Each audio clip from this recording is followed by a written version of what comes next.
A Google TV setup that fits inside a small USB drive, fully portable, no installation on your PC, and all your apps, data, and settings saved every time you reboot. That's exactly what we're creating in this video. You'll only need the Google TV ISO package, the storages folder, Rufus, and a USB drive, preferably 16 to 64 gigabytes, and USB 3.0 for best performance. If you're ready to turn any computer into a personal Google TV device, make sure to like the video and subscribe so you don't miss future guides. Let's get started.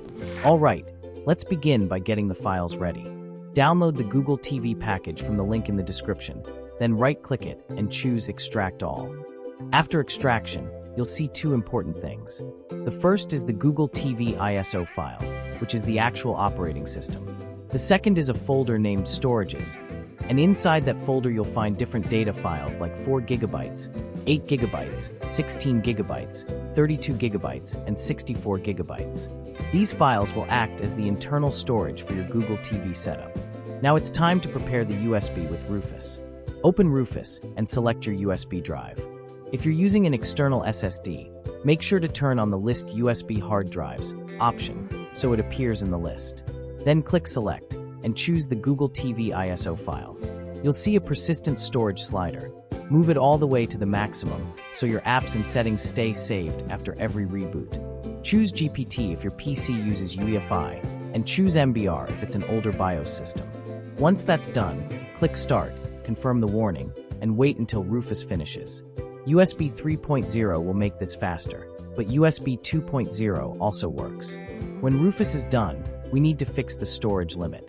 By default, Rufus creates a small FAT32 partition that only supports files up to 4 gigabytes, which is not enough. To fix this, right-click the Start button and open Disk Management. Find your USB drive, right-click the FAT32 persistence partition, delete it, and confirm. It will turn into unallocated space. Right-click that area, choose New Simple Volume, select the full size, assign any drive letter, and format it as exFAT. You can name this partition anything you want. Next, we move the required system files. Open the small boot partition on the USB and cut the file named system.sfs. Paste it into the new exFAT partition. Then open the storages folder you extracted earlier and pick the correct data.img file based on your USB size.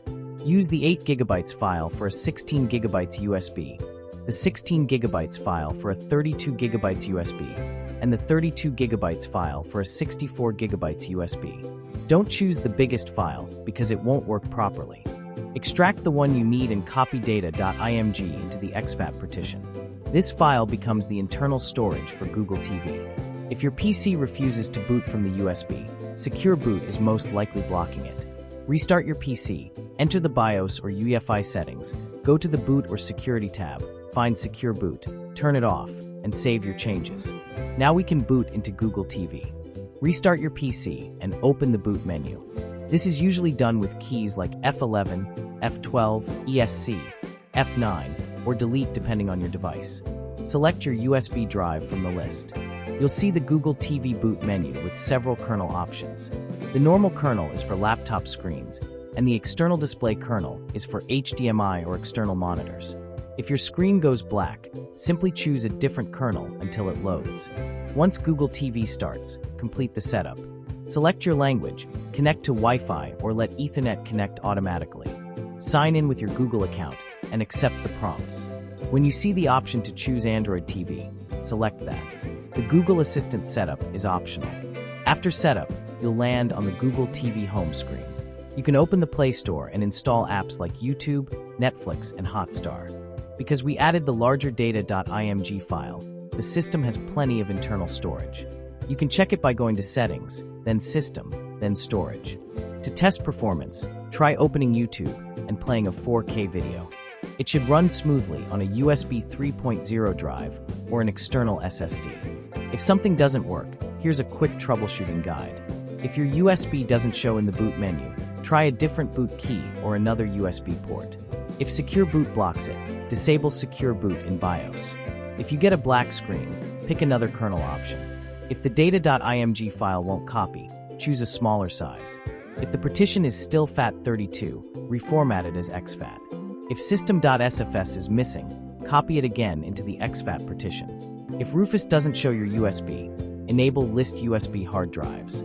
If the ISO doesn't load in Rufus, re-extract the Google TV package. If your data isn't saving after reboot, check that you use the correct data.img file and that the exFAT partition was created properly. And if you still face issues, recreate the entire USB from the beginning. This is the full process from start to finish, and once everything is set up, you'll have a complete Google TV system running directly from your USB drive. And that's it. Your USB is now running a full Google TV setup wherever you plug it in. I hope this step-by-step guide made the whole process easy and stress-free. If everything worked smoothly for you, or if you ran into anything you want help with, drop a comment below. I'd love to hear how your setup went.